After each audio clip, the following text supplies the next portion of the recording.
By the third day of lockdown, Jake knew something was seriously wrong with Arya.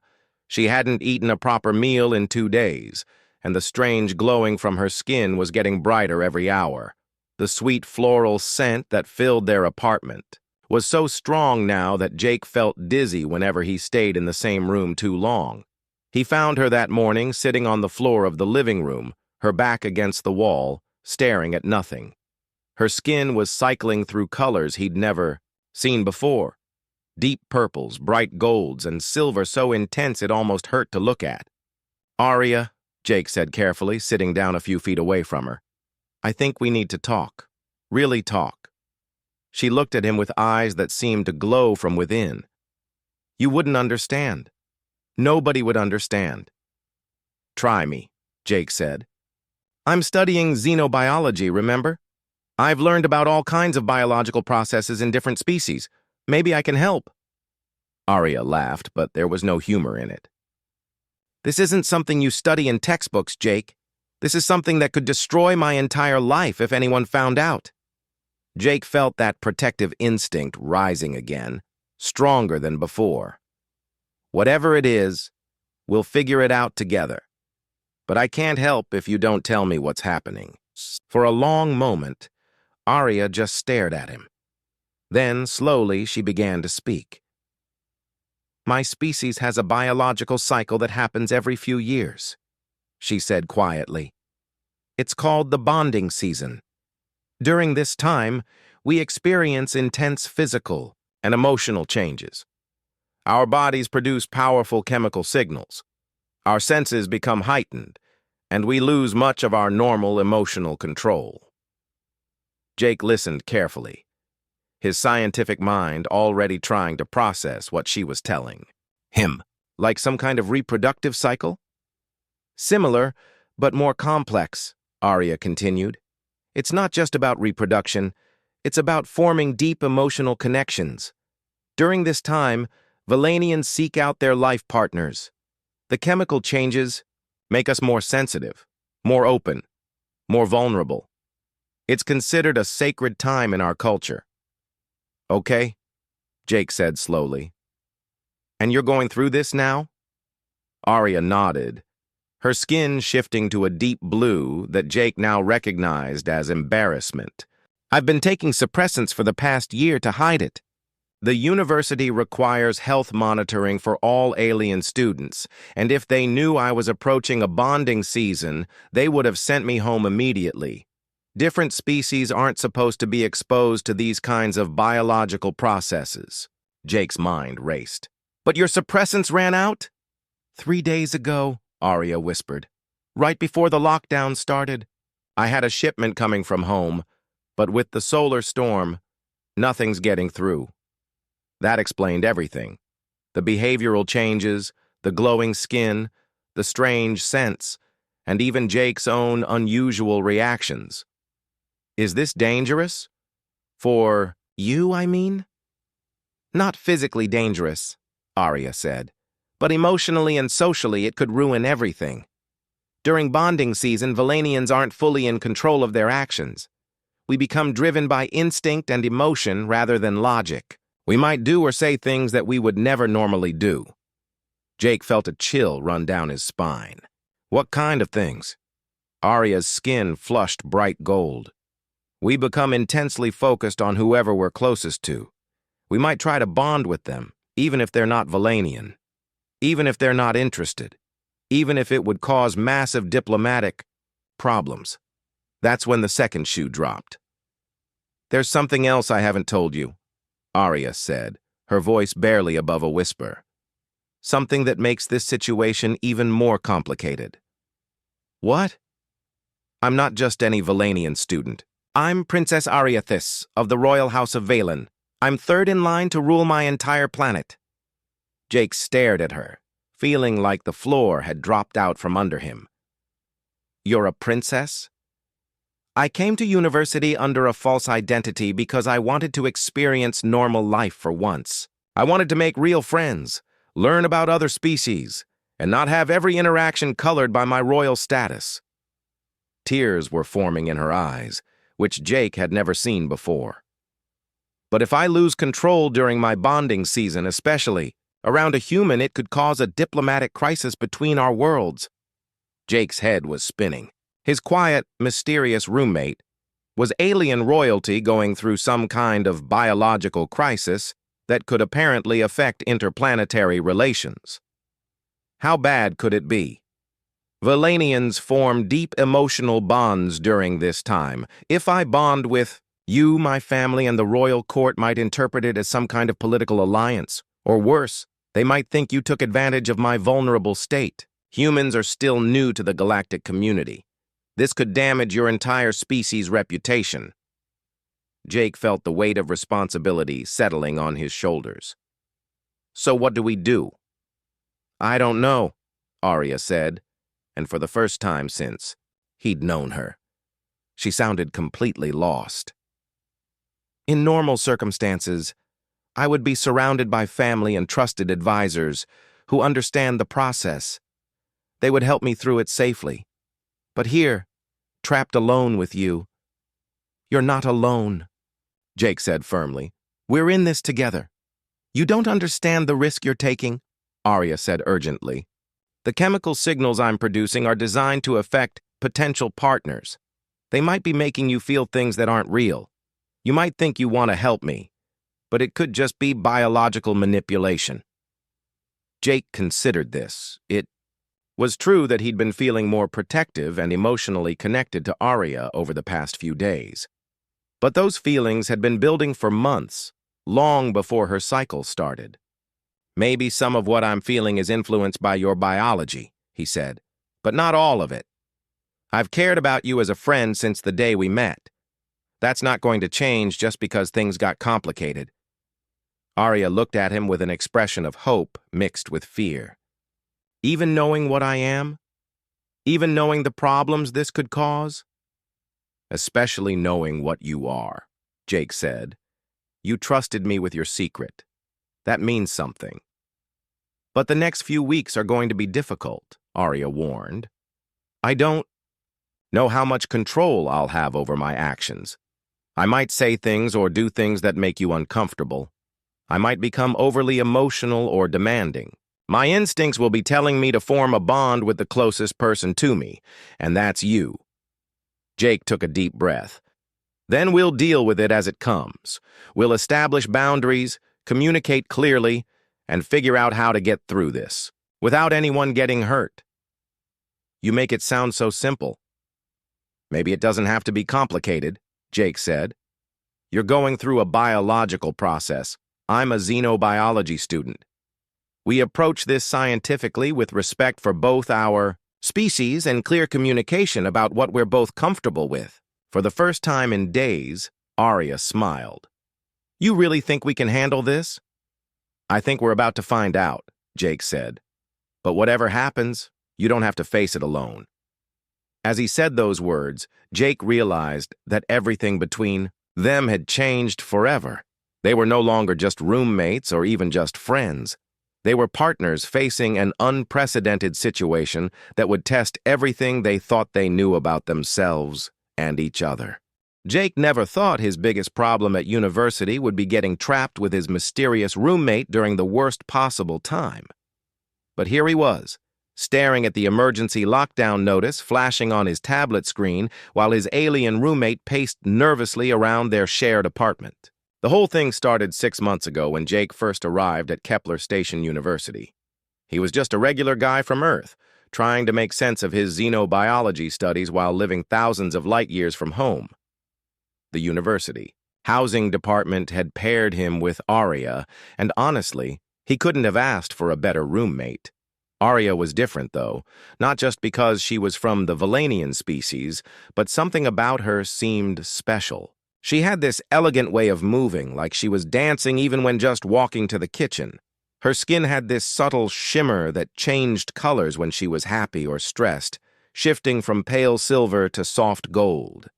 She always spoke with perfect grammar, never used slang, and somehow knew things about galactic politics that most students didn't care about. But she was also kind. When Jake struggled with his advanced chemistry homework, she would sit with him for hours, explaining complex molecular structures with patience he'd never experienced before. When he got homesick and missed Earth food, she learned to cook human dishes just to cheer him up. They had become genuine friends, even if she sometimes seemed to be hiding something important. The winter break had arrived, and most students were heading home to their families. Jake had planned to stay behind to work on his thesis project about how different species adapt to living together. His research was going well, and he needed access to the university's advanced lab equipment. Plus, the ticket back to Earth cost more money than his part-time job could cover. He assumed Arya would be going home too. Her family seemed wealthy, based on the expensive things she casually owned, and she often received mysterious packages with official-looking seals.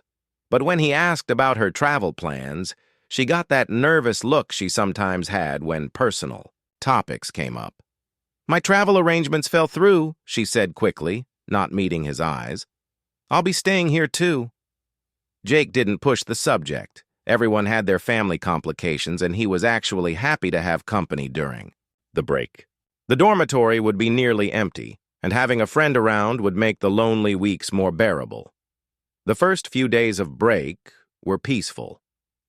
Jake spent his mornings in the lab, analyzing data from his experiments about human and alien interaction patterns.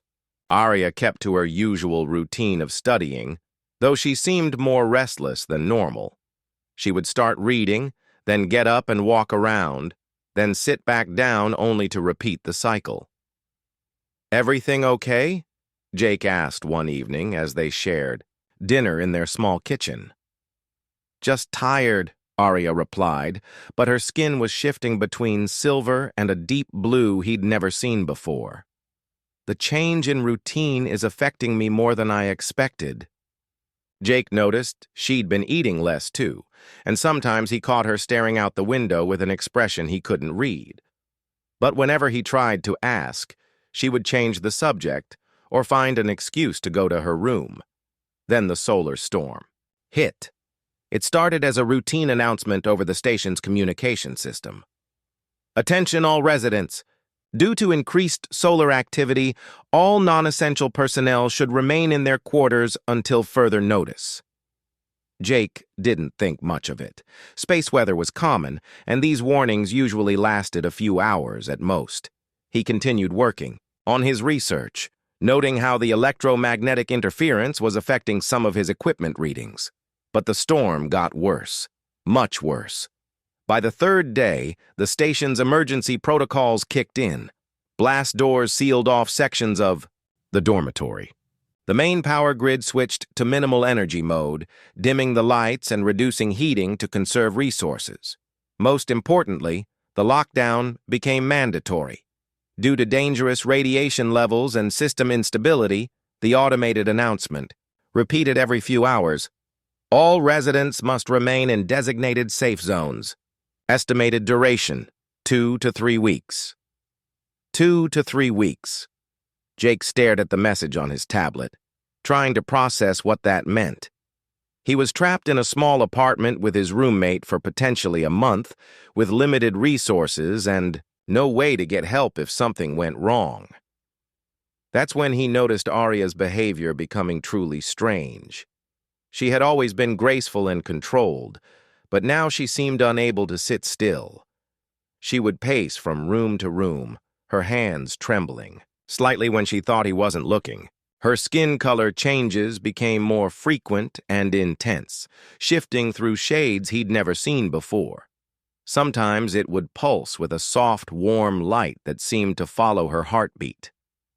"This is the worst possible timing," she muttered one evening, standing by the window and staring out at the swirling electromagnetic storms surrounding the station. "What do you mean?" Jake asked, looking up from his research notes. Arya spun around, clearly not realizing she'd spoken out loud. "Nothing. Just worried about missing classes when everything returns to normal." But Jake could tell that wasn't the whole truth.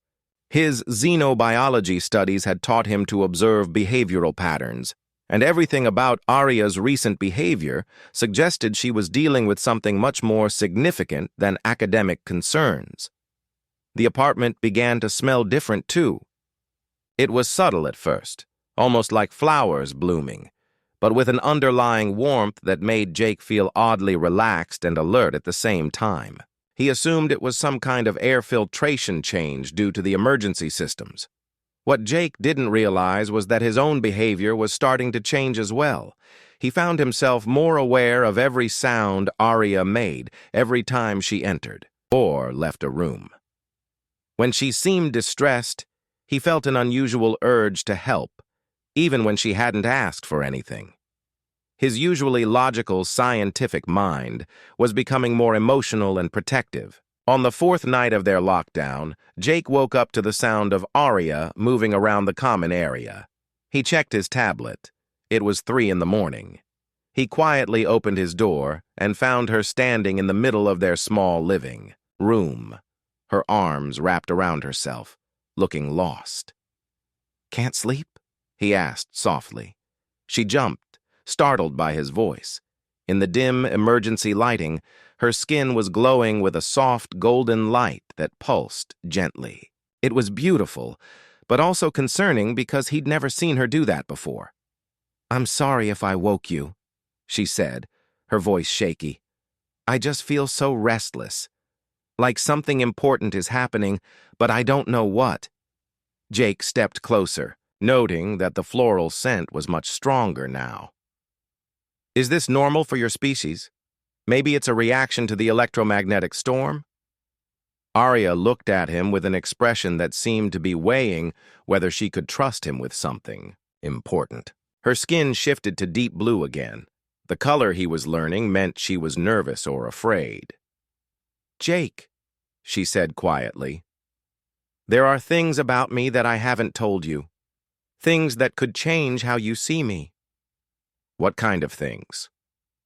She opened her mouth to respond, then shook her head. "I can't. Not yet. But if we're going to be stuck here much longer, you're going to find out anyway." That's when Jake realized their situation was about to become much more complicated than just being trapped together during a solar storm. Whatever Arya was hiding, it was something that would affect both of them. And based on the fear in her eyes, she wasn't sure either of them was ready for what was coming. As he watched her retreat to her room, Jake couldn't shake the feeling that the next few weeks would test their friendship in ways he couldn't even imagine. The storm outside was nothing compared to whatever storm was building inside their small apartment. The next morning, Jake woke up to find Arya sitting at their small kitchen table, surrounded by books and tablet screens. She looked exhausted, but more focused than she had been in days. Her skin was still shifting colors, but the changes seemed slower and more controlled. "I've been researching," she said without looking up, "trying to understand what we're dealing with." Jake poured himself coffee and sat across from her. "Find anything useful?" "Some things," Arya said, finally meeting his eyes. "The good news is that bonding season isn't as uncontrollable as I thought. There are ways to manage it, especially with the right environmental conditions and support system." "What kind of environmental conditions?" Arya gestured to her tablet screen, which showed complex biological diagrams. "Temperature control is important. My body temperature rises during this time, so cooler environments help me think more clearly. Certain types of light can also help regulate the chemical processes, and having a calm, predictable routine reduces stress, which makes everything more manageable." Jake nodded, his engineering mind already working. "I can adjust the apartment's climate controls, and we can set up a schedule that works for both of us." "There's more," Arya continued.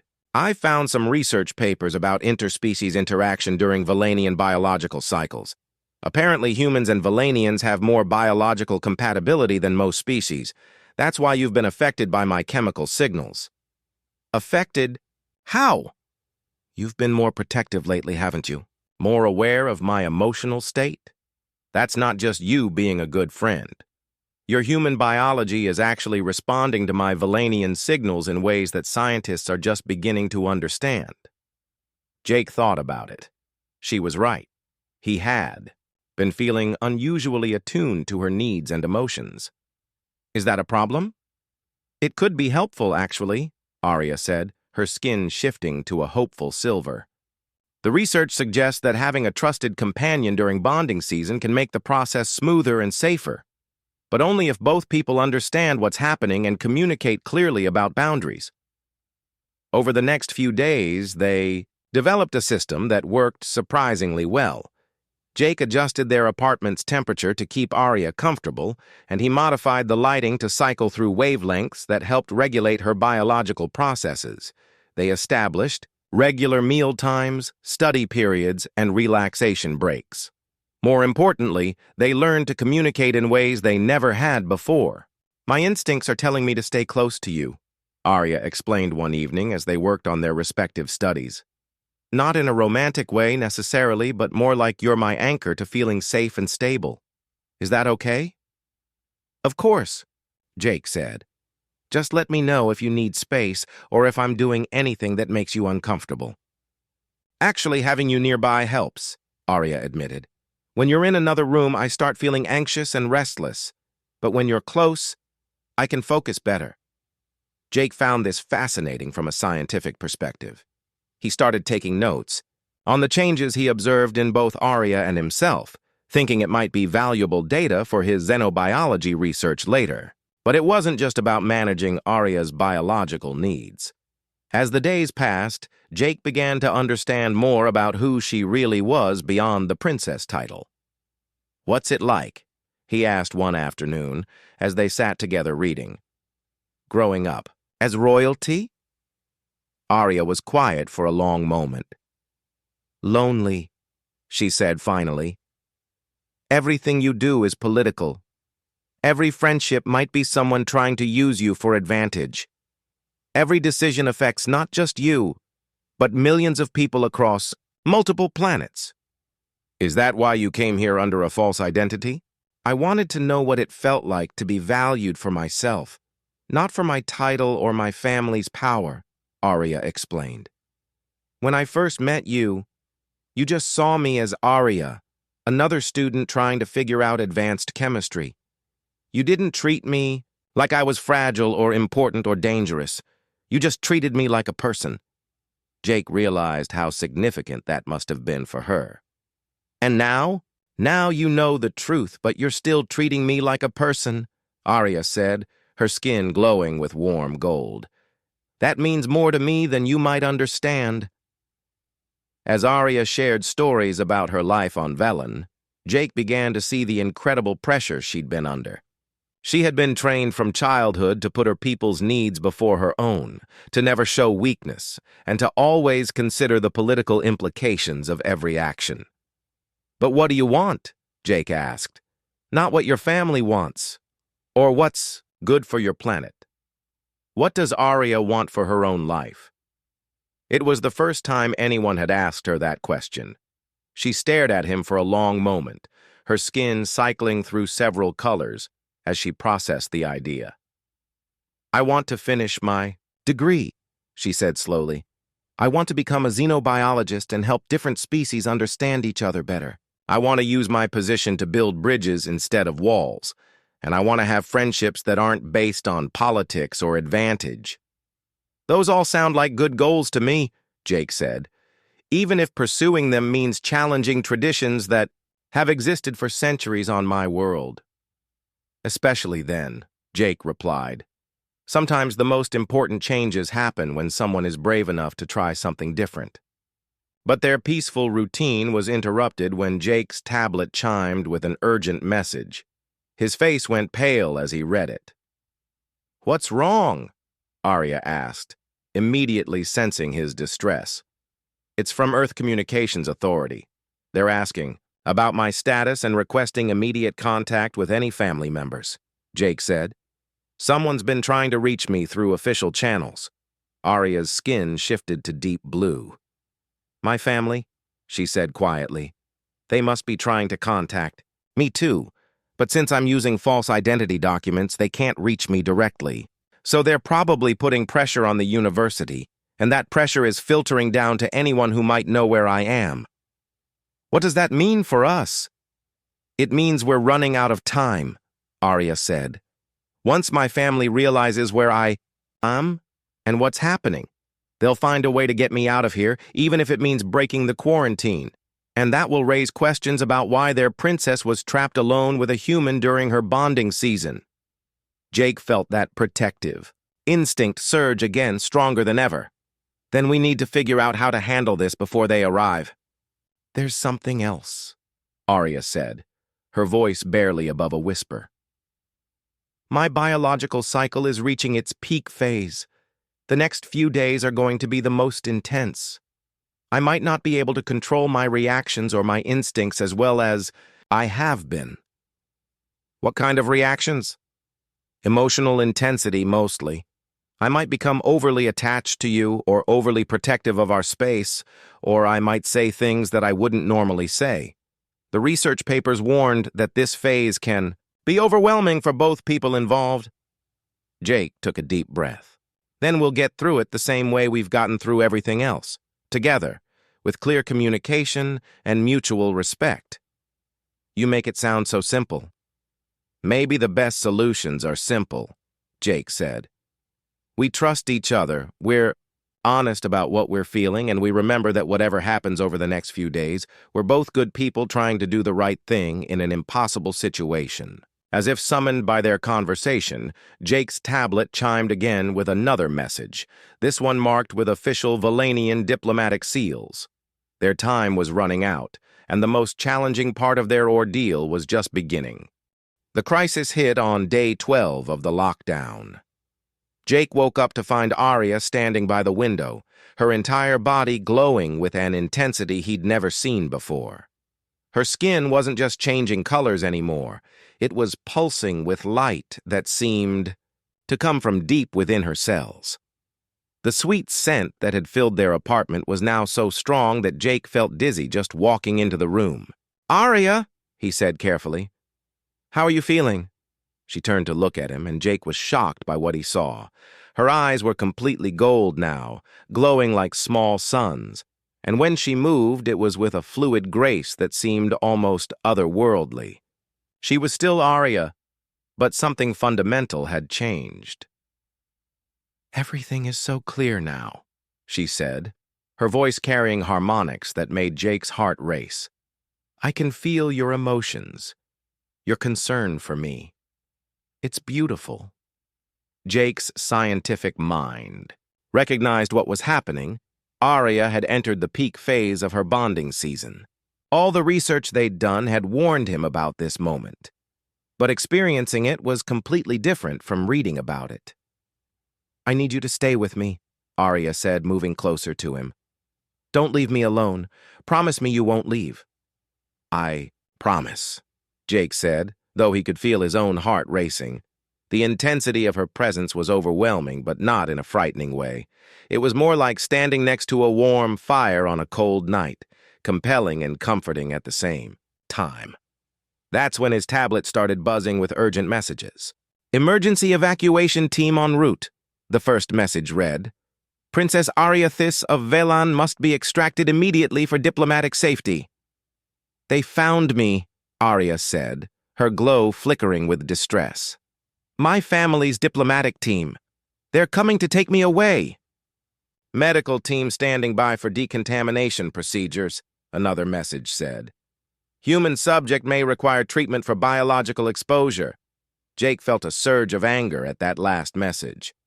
Biological exposure, like you're some kind of disease? That's how they see it, Arya said sadly. Humans and Valanians aren't supposed to interact during bonding season. They probably think you've been contaminated or manipulated by my biological signals. That's ridiculous, Jake said. You haven't manipulated me into anything. Every choice I've made has been my own. But even as he said it, Jake could see the problem they were facing. How could he prove that his feelings and actions were genuine when there was clear evidence of biological influence? How could Arya prove she hadn't lost control when she was literally glowing with alien biology? The situation got worse when the apartment's intercom crackled to life. Princess Arya Thys, This is Commander Veltar of the Royal Valanian Guard. We have authorization to override station lockdown protocols for your immediate extraction. Please prepare for emergency transport." Arya's glow intensified with panic. "If they take me now, during my peak phase, it will be seen as proof that I couldn't handle myself around other species. It could damage human-Valanian relations for decades." "Then we don't let them take you," Jake said firmly. "Jake, they have the authority to break down our door if necessary, and they have medical teams standing by to treat you for biological contamination. If you resist, they might assume you're not thinking clearly because of my influence." That's when Jake's engineering background kicked in. He'd spent months studying the station's systems for his research, and he knew things about the dormitory's layout that even the security teams might not realize. "The emergency lockdown isn't just about keeping people in," he said, moving to his computer terminal. "It's also about keeping unauthorized people out. Even diplomatic teams can't override all the safety protocols." "What are you thinking?" "I'm thinking that if we can prove you're in control of yourself during your peak phase, and that I'm making rational decisions despite the biological influence, then we can challenge their assumptions about what happened here." Jake started typing, rapidly, accessing the station's environmental controls. "The dormitory has been recording everything during the lockdown. Temperature, air quality, biological markers, even audio levels. All of that data shows exactly what happened between us. The data shows that we maintained appropriate boundaries, that we worked together rationally to solve problems, and that neither of us did anything inappropriate or harmful," Arya realized, her glow shifting to hopeful gold. "Exactly. And more importantly, it shows that humans and Valanians can interact safely during bonding season when there's mutual respect and clear communication." Jake finished his work and turned to face Arya. "But this only works if you're willing to stand up to your family's diplomatic team. You're the princess. They can't force you to do anything you don't want to do. They can if they believe I'm not thinking clearly." "Then we prove that you are thinking clearly," Jake said. "We show them that you made informed decisions, that you understood the risks, and that you chose to trust me with your safety." The intercom crackled again. "Princess, we are beginning override procedures. Please step away from the human and prepare for immediate transport." Arya looked at Jake, and he could see her making a decision that would change everything. Her glow steadied into a warm, confident gold, and when she spoke, it was with the authority of someone born to rule. "Commander Veltar, this is Princess Arya Thys," she said, activating the apartment's communication system. "I am not in distress, I have not been harmed or manipulated, and I do not require extraction. I am ordering you to stand down." "Princess, with respect, you are not in a condition to make rational decisions. The human's proximity during your bonding season has compromised your judgment." "My judgment is perfectly clear," Arya said firmly, "and I have proof." She gestured to Jake, who transmitted the environmental data to the diplomatic team. "For the past 12 days, this human has helped me through my bonding season, with complete respect for my autonomy and dignity. The station's monitoring systems have recorded everything. We maintained appropriate boundaries, made rational decisions together, and proved that interspecies cooperation is possible even under challenging biological circumstances." There was a long pause on the communication channel. "Furthermore," Arya continued, "this experience has provided valuable scientific data about human-Valanian compatibility that could benefit both our species. Rather than seeing this as a diplomatic problem, you should see it as a diplomatic opportunity. Princess," the commander's voice was uncertain now, "your family is very concerned about the political implications. Then tell my family that their daughter has learned something important about building bridges between species instead of walls," Arya said. "And tell them that I intend to use this experience to benefit both our worlds." Jake felt a surge of pride watching Arya take control of the situation. This was what real leadership looked like. Not just having authority, but using it wisely and courageously. "We will need to file a full report," the commander said finally.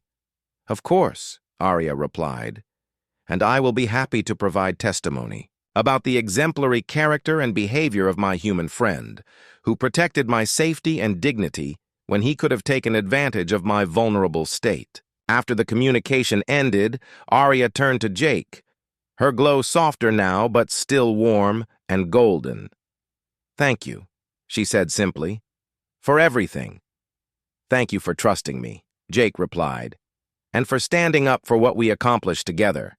3 days after the diplomatic crisis, the solar storm finally began to weaken. The station's emergency systems started powering back up, and the lockdown restrictions were gradually lifted. Jake and Arya sat together in their apartment watching the electromagnetic storms outside their window fade into normal space weather. It's almost over, Arya said softly. Her skin had returned to its normal subtle shimmer, though Jake noticed it still shifted to warm gold whenever she looked at him. The storm, yes, Jake said, but everything else is just beginning. He was right. Over the past few days, their situation had become the center of intense attention from both human and Valanian officials. Scientists wanted to study their biological compatibility data. Diplomats wanted to understand the political implications, and the media had somehow gotten word of the princess and the human story. I've been thinking about what happens next, Arya said, curling up in her favorite chair. My family wants me to return to Velan immediately to discuss my future. The university is offering to transfer me to any program I want, with full privacy protection. And the Interspecies Relations Council wants to interview both of us about our experience. That's a lot of pressure, Jake observed. It is, but for the first time in my life, I know exactly what I want to do. Jake looked at her curiously. What's that? I want to stay here and finish my degree, Arya said firmly. I want to continue the research we started, studying human-Valanian biological compatibility. And I want to do it as your partner. Both, scientifically and personally. Jake felt his heart skip.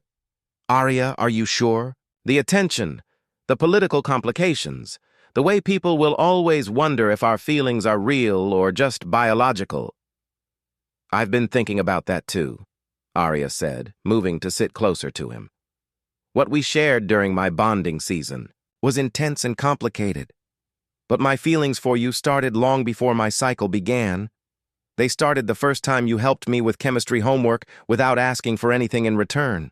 They grew stronger every time you treated me like a person instead of a princess.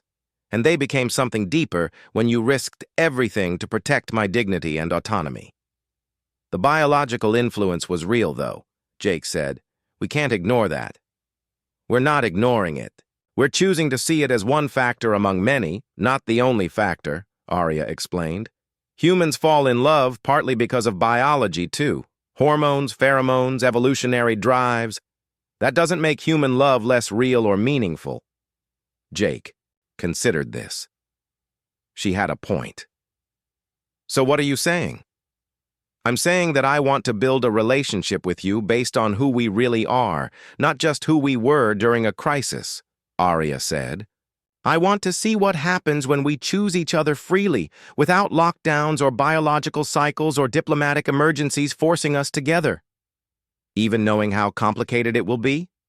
Especially because it will be complicated, Arya said, her skin glowing with that warm gold again.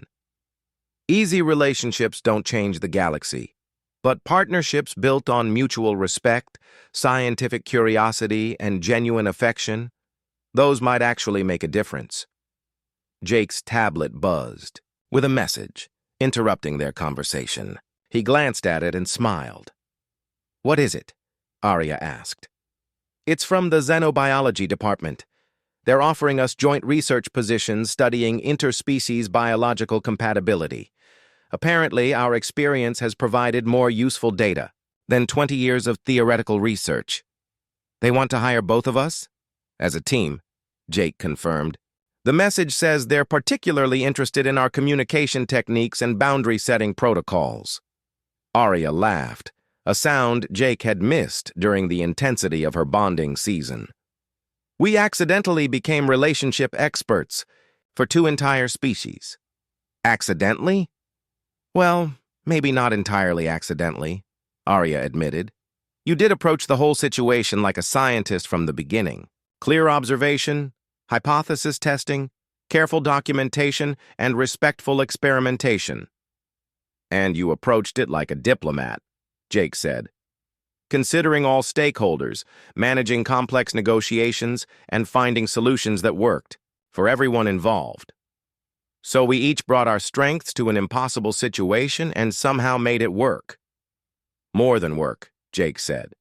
We made it into something beautiful. Another message appeared on Jake's tablet, this one with the seal of the Royal House of Valen. Official message from your family? Jake asked. Arya read over his shoulder. It's from my mother, the Queen. She wants to meet you. Is that good or bad? With my mother, it could go either way, Arya said. But the fact that she wants to meet you instead of having you arrested is probably a good sign. What does the message say? She's requesting a formal audience to discuss the political and diplomatic implications of our relationship. But she also says she's curious about the human who earned her daughter's trust and respect during such a vulnerable time. Jake felt nervous butterflies in his stomach. Meeting alien royalty wasn't exactly in my life plans. Jake, you've already proven you can handle extraordinary situations with grace and wisdom, Arya said, taking his hand. Besides, you won't be facing her alone. We're partners now, remember?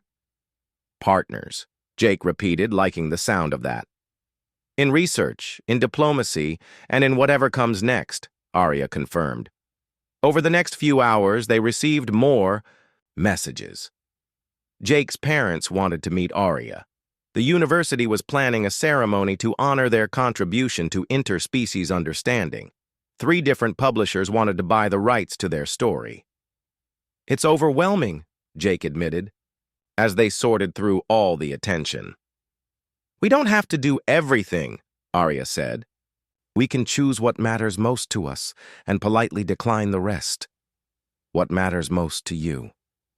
Finishing our education, continuing our research, and building a relationship that makes both of us happy, Arya said without hesitation. Everything else is just noise, Jake smiled. That sounds perfect to me. As the day ended and normal life slowly returned to the station, Jake and Arya sat together planning their future. They would face challenges, political pressure, media attention, and the ongoing question of how much their biology influenced their feelings. But they would face those challenges together with the same respect, communication, and scientific curiosity that had gotten them through their ordeal. You know what the most surprising thing about all this has been? Jake said as they watched the stars return to normal brightness outside their window. What? I came to university to study how different species adapt to living together. I never expected to become a living example of my own research. Arya laughed. And I came here to experience normal life for once. I definitely didn't expect to fall for my human roommate during the most abnormal circumstances possible. Do you regret any of it? Not for a second, Arya said, her skin glowing with warm, steady gold. This has been the most real, honest, and meaningful experience of my entire life. Jake squeezed her hand. Mine, too. They had survived a solar storm, a biological crisis, and a diplomatic incident. But more importantly, they had discovered that understanding, respect, and genuine affection could bridge any gap between different species. Their story was just beginning, but Jake was confident that whatever came next, they would face it the same way they had faced everything else. Together, with clear communication, mutual support, and the knowledge that the best partnerships are built on seeing each other as complete, complex, and valuable individuals. The future was uncertain, but it was theirs to build together.